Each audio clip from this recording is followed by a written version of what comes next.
क्या समय से पहले होंगे लोकसभा चुनाव? इन 5 वजहों से मोदी भी चाहेंगे दिसंबर 2023 में ही निपट जाए इलेक्शन। अगर ऐसा हुआ तो आडवाणी की बढ़ जाएगी भूमिका। मोदी शाह नड्डा भी घर जाकर उनसे पूछेंगे चुनावी रोडमैप। नीतीश की आशंका, प्रशांत किशोर की भविष्यवाणी और बीजेपी के इनकार में छिपा है हिंदुस्तान का चुनावी भविष्य। क्या मोदी सरकार समय से पहले लोकसभा चुनाव करवाने की तैयारी में है? अगर हाँ, तो फिर इसमें बीजेपी और देश को क्या फायदा होगा? वो 5 वजहें क्या हैं जो इशारा करती हैं कि देश में दिसंबर 2023 तक लोकसभा चुनाव निपट सकता है? पहले वो जानिए, फिर बताते हैं कि नीतीश कुमार क्या फिर से पलटी मारने वाले हैं। पहली वजह, पीएम मोदी का जोर शोर से एक देश एक चुनाव पर रहा है।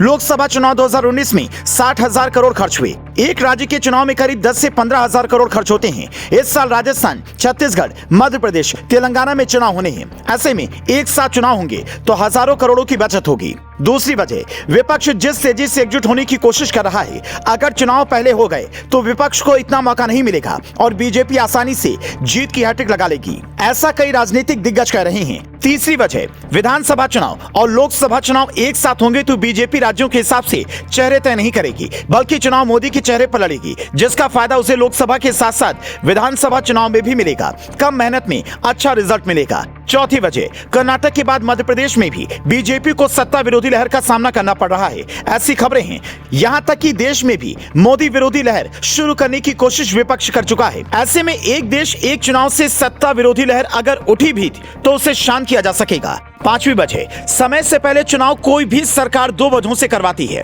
पहला, उसे अपने काम पर भरोसा हो। दूसरा, हार का डर हो। अगर मोदी सरकार ऐसा करती है तो बीजेपी कहे कि हमने काम पर भरोसा कर चुनाव करवाया, जबकि विपक्ष ये कहेगा कि बीजेपी ने हार के डर से ऐसा फैसला लिया। खुद नीतीश कुमार ये कह रहे हैं कि बीजेपी विपक्ष को एकजुट होता देख डरने लगी है और समय से पहले चुनाव की हवा भी उन्होंने ही फैलाई है। लेकिन प्रशांत किशोर कहते हैं कि नीतीश कभी भी पलटी मार सकते हैं। हालांकि यहाँ सवाल ये है कि मोदी सरकार जैसे कई काम पहली बार करती है, तो क्या समय से पहले चुनाव करवाने वाली भी वो पहली सरकार होगी? तो ऐसा नहीं है। सबसे पहले 1971 में इंदिरा गांधी ने ऐसा किया, उसके बाद 1981 में समय से पहले चुनाव हुए और उसके बाद साल 2004 में अटल बिहारी वाजपेयी ने शाइनिंग इंडिया की बात पर समय से पहले चुनाव करवाए, लेकिन कांग्रेस ने बाजी मार ली। उस वक्त क्या गलतियां हुई थी, ये बात आडवाणी से बेहतर कोई नहीं जानता। इसीलिए अगर समय से पहले चुनाव हुए तो आडवाणी की भूमिका बढ़ जाएगी। मोदी, शाह और नड्डा की तिकड़ी को उनके घर जाकर यह समझना पड़ेगा कि कौन सी गलतियां नहीं करनी है, क्योंकि आप किताबें पढ़कर जानकारी तो ले सकते हैं, लेकिन अनुभव उस वक्त का व्यक्ति ही बता सकता है। शायद इसीलिए अभी से ही